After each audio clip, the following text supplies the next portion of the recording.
সম্প্রতি ভারত বাংলাদেশ সীমান্তে বাংলাদেশি আর্মি সহ সেখানকার সাধারণ মানুষ বিএসএফ জওয়ানদের উপর হঠাৎ করে হামলা করে বসে। সীমান্তে বাংলাদেশ আর্মিদের অ্যাটাক করার ছবি ধরা পড়েছে। ভারতের দখলকৃত নদী যে কৌশলে ফিরে পেল বাংলাদেশ, ঐতিহাসিক দিনে ঐতিহাসিক ঘটনার খবর নিয়ে আপনাদের সামনে উপস্থিত হয়েছে। এটা গত কয়েক দশকের মধ্যে এত বড় কাজ আর হয়নি। উনি যদি এটা বাস্তবায়ন করতে পারেন, ওনার অন্যান্য যে অযোগ্যতাগুলো অথবা ঠিক সময়ে ঠিক কাজটা করতে না পারাগুলো সবগুলোকে আমার কাছে আমার কাছে তেমন কোনো গুরুত্ব বহন করবে না, ওনার একটা ভালো কাজের জন্য। অনেকটা কইয়ের তেল দিয়ে কই ভাজতে হচ্ছে আমাদের বর্তমান সরকারের যে টেকনিক বা পদ্ধতিটা। তাহলে আজকের দিনে যে অ্যাকশনে রাষ্ট্রপতি যাচ্ছেন, সেই অ্যাকশনটা কে নিতেন? এতদিন জানতাম যে ইন্ডিয়া দাদা পাগল হয়ে গেছে, কিন্তু আজকে একটা নিউজ দেখার পরে সম্পূর্ণ শিওর হয়ে গেলাম যে ইন্ডিয়া দাদা পাগল হয়ে গেছে। তাদের বাকি নাই, অবশিষ্ট কিছু নাই, পাগল হওয়া, সম্পূর্ণ পাগল হয়ে গেছে। সাংবাদিক ইলিয়াসের সক্ষমতা দেখে জাতি অবাক। সামনে আরো বড় কিছু ঘটাতে পারেন, বড় কিছু করতে পারেন, আরো বড় চমক আসে। যারা মেজর ডালিমকে সত্যিকারের মেজর ডালিম বলে মানতে চান না, ওই কুলাঙ্গারদের জন্য আজকের একটি জবাব আপনাদেরকে সর্বপ্রথমে দিয়ে নিচ্ছি। তুই যাকে বাবা বলস, সে যে তোর বাবা, এটার গ্যারান্টি কি? 1971 সনের অক্টোবর মাসে যে চুক্তি করেছিলেন, সেই 7 দফা গোপন চুক্তি, দেশ বিরোধী সেই চুক্তি, আসলে আমরা জানতাম না ঠিক মতো, কারণ এটা গোপন ছিল। সেই চুক্তির কিছু বিষয় এবং আসসালামু আলাইকুম প্রিয় দর্শক, যে সকল ভিডিও ফুটেজগুলো দেখলেন, এতে করে নিশ্চয়ই বুঝতে পেরেছেন আজকের ভিডিওটা কতটা গুরুত্বপূর্ণ হতে চলেছে। তাই ভিডিওটি না টেনে সম্পূর্ণ ভিডিও দেখার আহ্বান করছি। কথা না বাড়িয়ে চলুন ভিডিওটি দেখতে থাকি। আর হ্যাঁ, আপনি যদি এই চ্যানেলে নতুন হয়ে থাকেন তাহলে চ্যানেলটি সাবস্ক্রাইব করে পাশে থাকা বেল আইকনটি অন করে দিন। আর যদি সাবস্ক্রাইব করে থাকেন তাহলে আপনাকে অসংখ্য ধন্যবাদ। অনেকটা কইয়ের তেল দিয়ে কই ভাজতে হচ্ছে আমাদের বর্তমান সরকারের যে টেকনিক বা পদ্ধতিটা। রাষ্ট্রপতিকে রাখার মধ্যে অনেক দিকের পজিটিভিটি আছে। রাষ্ট্রপতিকে যদি সরিয়ে দেওয়া হতো, তাহলে আজকের দিনে যে অ্যাকশনে রাষ্ট্রপতি যাচ্ছেন, সেই অ্যাকশনটা কে নিতেন? প্রশ্ন তো স্বাভাবিকভাবে যে অন্তর্বর্তী সরকারের প্রধান উপদেষ্টা ডক্টর মোহাম্মদ ইউনূস, তিনি তো প্রধানমন্ত্রীর পদমর্যাদাতে আছেন। তো রাষ্ট্রপতির মর্যাদাটা তো সবার উপরে, একটা সুপ্রিম পাওয়ার কিন্তু এখানে কানেক্টেড। বিশেষ করে একটা বড় যে সংস্কারের ইস্যু আছে বা বড় বড় কিছু ইস্যু আছে, যেমন ধরেন আমাদের বিচারপতিদের ইস্যুগুলা। আওয়ামী লীগ সরকার সর্বশেষ 2016-17 দিকে একটা কাজ করার চেষ্টা করছিল, এটা পলিটিক্যাল উদ্দেশ্যে করছিল, যে ধরেন প্রধান বিচারপতি বা সুপ্রিম কোর্টের যারা বিচারপতিরা আছেন, জুডিশিয়াল বিচারপতি, আরো বড় বড় যে পদে যারা আছেন, তাদেরকে নিয়োগ এবং অপসারণের ক্ষমতাটা এটা রাজনৈতিক সরকারের হাতে, পার্লামেন্টে নিতে চেষ্টা করেছেন। তো পার্লামেন্টে নিলে কি হবে?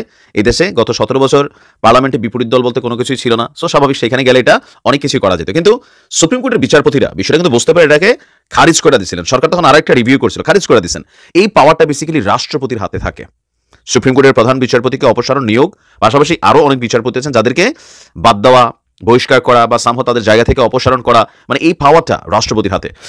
আপনার এই বৈষম্য বিরোধী আন্দোলনের ছাত্ররা, আমরা সম্ভবত যদি দেখি, গত 16 অক্টোবর বেশ কয়েকজন বিচারপতিদের পদত্যাগের দাবিতে হাইকোর্ট ঘেরাও কর্মসূচি পালন করেছিল। তো ওই দিনই হাইকোর্ট বিভাগের দলবাজ এবং দুর্নীতিবাজ বিচারপতিদের পদত্যাগ দাবিতে, তো দলবাজ দুর্নীতিবাজ এখানে তাদের যে শব্দ, তো দলবাজ তো বিএনপির মধ্যেও আছে, বাট ওই সময় তাদের দাবি ছিল যেটা আওয়ামী লীগের পন্থী যারা বিচারপতি আছেন তাদের পদত্যাগ দাবিতে তৎকালীন সময় একটা বড় ধরনের বৈঠক হয়েছিল। শিক্ষার্থীদের দাবির মুখে আমরা দেখেছিলাম যে সেদিন বিকালে সুপ্রিম কোর্টের রেজিস্ট্রার জেনারেল আজিজ আহমেদ বলছিলেন, হাইকোর্ট বিভাগে 12 জন বিচারপতিকে প্রাথমিকভাবে কোনো বেঞ্চ দেওয়া হচ্ছে না, তবে হাইকোর্ট বিভাগের কোন 12 জন বিচারপতি তাদের নামটা কিন্তু প্রকাশ করেনি। এখন আসলে আসেন দিন শেষে অ্যাকশন শুরু হয়েছে।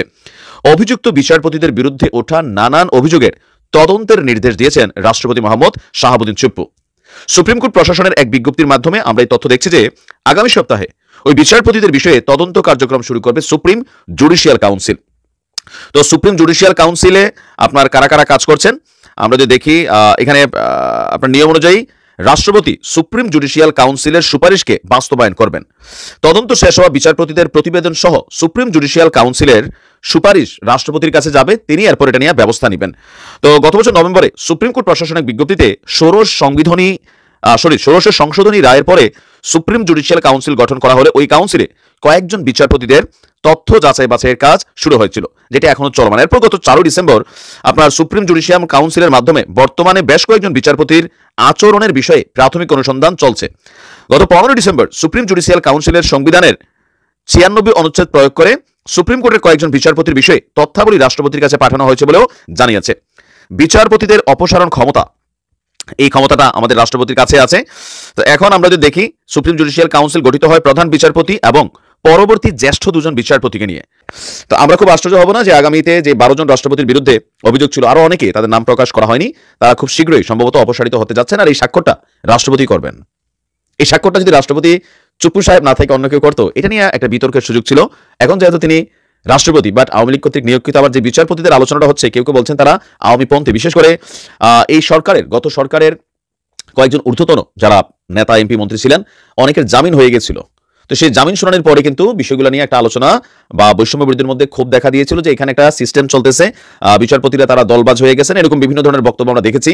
এমনকি প্রধান বিচারপতি অনেককে নিয়ে চাটাও খাইছেন, এই আর কি। তো সম্ভবত তাদেরকে অপসারণ করা হচ্ছে।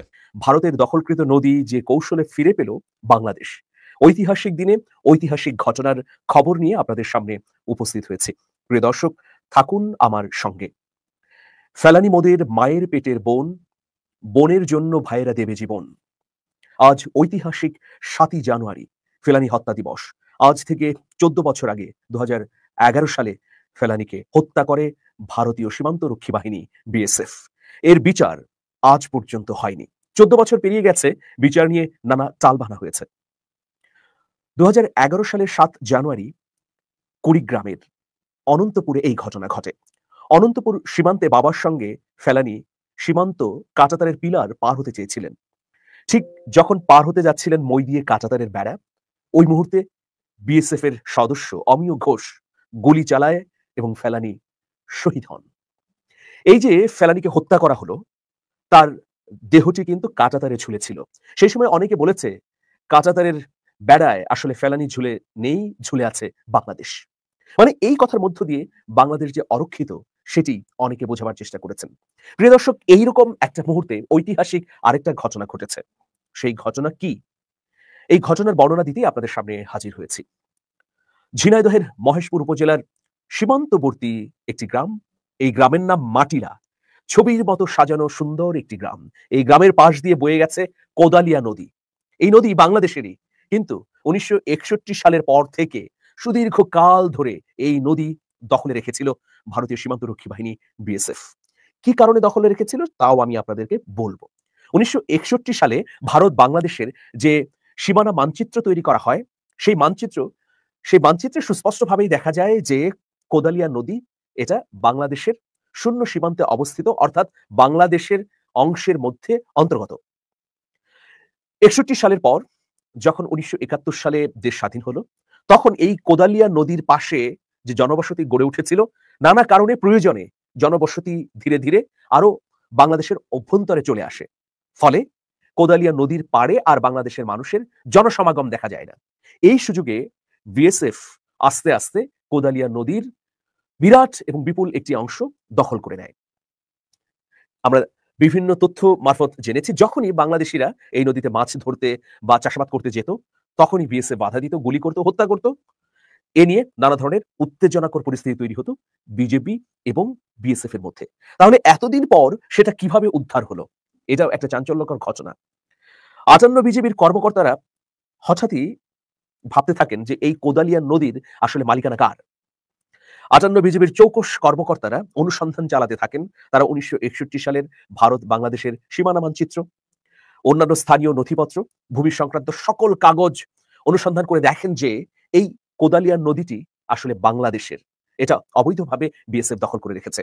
এইসব তথ্য উপাত্ত সংগ্রহ করার পর 58 বিজেপির চৌকস কর্মকর্তারা সোমবার, মানে আজকে তো মঙ্গলবার, গতকাল সোমবার তারা ওই মাটিলা এলাকার জনসাধারণকে নিয়ে বিএসএফ যেখানে অবস্থান করছিল সেখানে হাজির হয়ে ওইখানকার বিএসএফ এর কর্মকর্তার সামনে এইসব তথ্য প্রমাণ তুলে ধরে।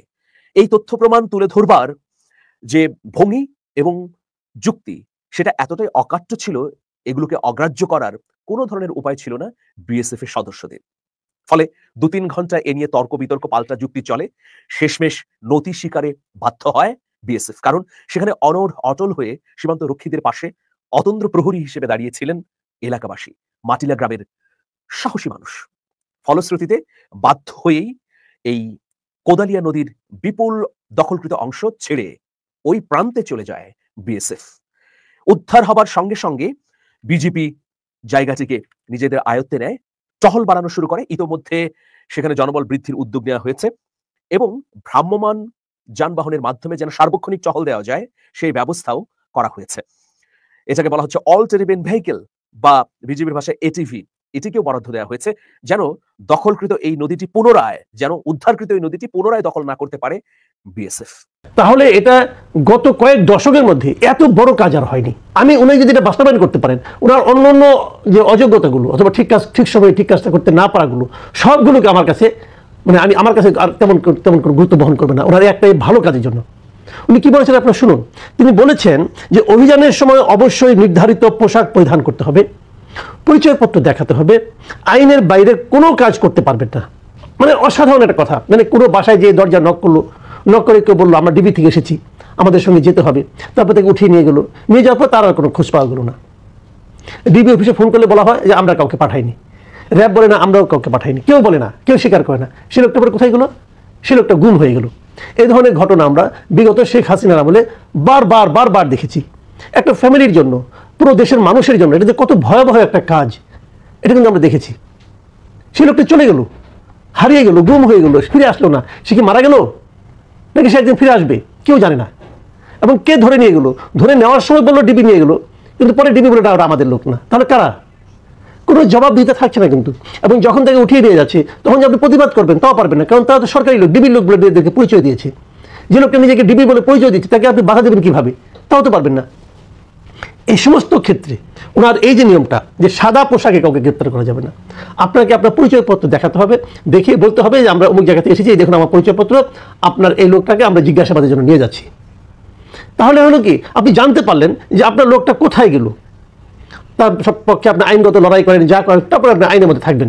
কিন্তু বেআইনিভাবে কাউকে আপনি নিতে পারছেন না, এই হলো পরিষ্কার কথা। এবং এটাকে গুরুত্ব দিতে যে তিনি আরেকটা কথা বলেছেন, সেটা বলেছেন যে আইনের বাইরে কোনো কাজ করতে পারবেন না।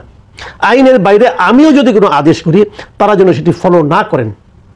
মানে উনি স্বরাষ্ট্র উপদেষ্টা, উনি যদি আইনের বাইরে কোনো আদেশ করেন, যদি আইনের বাইরে বলেন যে অমুককে ধরে নিয়ে আসো, সে আমার বিরুদ্ধে বলেছে, অতএব তো এটা তো আইনের মধ্যে পড়লো না, অতএব এই আদেশ পালন করারও ডিবির কোনো বাধ্যবাধকতা থাকবে না। এই কথাটা কতটুকু বাস্তবায়ন করা সম্ভব আমি জানি না, আমাদের মন মানসিকতা কতটুকু এটাকে বাস্তবায়ন করার জন্য অনুমোদন দেবে সেটাও আমি বলতে পারবো না। কিন্তু উনি তো উচ্চারণ করেছেন, এই উচ্চারণটাও আগে কেউ করতো না। এবং এই বিষয়টা আমি মনে করি অসাধারণ একটা সিদ্ধান্ত, কিন্তু তারপরেও কিন্তু ফাঁক থেকে যাবে। সেই ফাঁকটুকু আমি মনে করি মেটানো দরকার। যদি কেউ ধরা যাক একটা ফেক আইডি তৈরি করে নিয়ে গেল, যদি কেউ ফেক পোশাক বানিয়ে নিয়ে গেল, এটা তো হয়। আমরা তো কিছুদিন আগেই দেখলাম মোহাম্মদপুরে এক বাসায় সেনাবাহিনী র্যাবের পরিচয় যে সেনাবাহিনীর পোশাক পরে ওরকম যে তারা কিন্তু ওখানে লুণ্ঠন করেছে। কীভাবে করেছে? ওখানে অবসরপ্রাপ্ত কিছু লোক ছিল, তারা নিয়মকানুনগুলি বুঝে পোশাকগুলি বাজারে কিনতে পাওয়া যায় করেছে, পরে অবশ্যই ধরা পড়েছে। কিন্তু এটাও তো সম্ভব। কাজে সেক্ষেত্রে আমি যেটা বলবো, আরও কিছু এডিশনাল প্রস্তাব আপনি এখানে দিতে পারেন। সেটা হলো যারা তাকে উঠিয়ে আনতে গিয়েছে, ডিবির পোশাকে হোক যা হোক, তাদেরকে ছবি তুলতে হবে ওখানে, যে যাকে উঠিয়ে আনতেছেন আপনি তার সঙ্গে যদি 5 জন যায়, 5 জন একসঙ্গে দাঁড়িয়ে এই 6 জন লোক এই লোকটি উঠিয়ে নিয়ে যাচ্ছে, একটা ছবি তুলে ওই ফ্যামিলিকে দিয়ে আসতে হবে।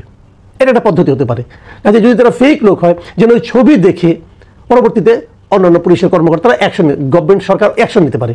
আরেকটা কাজ করা যেতে পারে, যখন কেউ যাবে, যদি ডিবির কথা বলে অথবা পুলিশের কথা বলে অথবা র্যাবের কথা বলে, যে বাহিনীর কথাই বলুক, তাৎক্ষণিকভাবে সেই প্রত্যেকটা বাহিনীর একটা হটলাইন থাকতে হবে, যেন ওই পরিবারের লোকরা হটলাইনে ওই প্রতিষ্ঠানকে ফোন করে জানতে চাইতে পারে যে আসলে কি আপনারা আমাদের এখান থেকে এই লোকটাকে উঠিয়ে নেওয়ার জন্য কোনো লোক পাঠিয়েছেন, কোনো কাগজপত্র আপনার তাকে বিরুদ্ধে কোনো অ্যাকশনের জন্য কোনো আপনাদের কাছে আছে, কাগজপত্র আছে।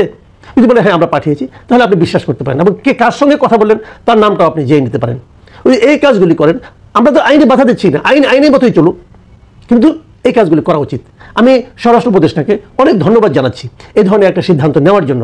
সিদ্ধান্ত বাস্তবায়ন করতে কতদিন লাগবে, আদৌ সম্ভব হবে কিনা সেটা আমি জানি না, আপনি পারবেন কিনা তাও আমি বলতে পারি না। যদি আপনাদের সময় গেলে আপনারা এরকম উদাহরণ তৈরি করতে পারেন বাস্তবায়নের মাধ্যমে, তাহলে আপনারা আরও সাধুবাদ পাবেন। আর যদি বাস্তবায়ন করতে না পারেন তাহলে সাধুবাদ পাবেন না, সমালোচনা আমিও করব। প্রিয় দর্শক, সম্পূর্ণ ভিডিওটি দেখার জন্য আপনাকে ধন্যবাদ। ভিডিওটি দেখে কি উপলব্ধি করতে পারলেন তা কমেন্টে লিখুন। ফিরছি আগামী কোনো ভিডিওতে নতুন কোনো টপিক নিয়ে। ততক্ষণ পর্যন্ত ভালো থাকবেন, সুস্থ থাকবেন, এই শুভকামনায় আজ এ পর্যন্তই। আল্লাহ হাফেজ।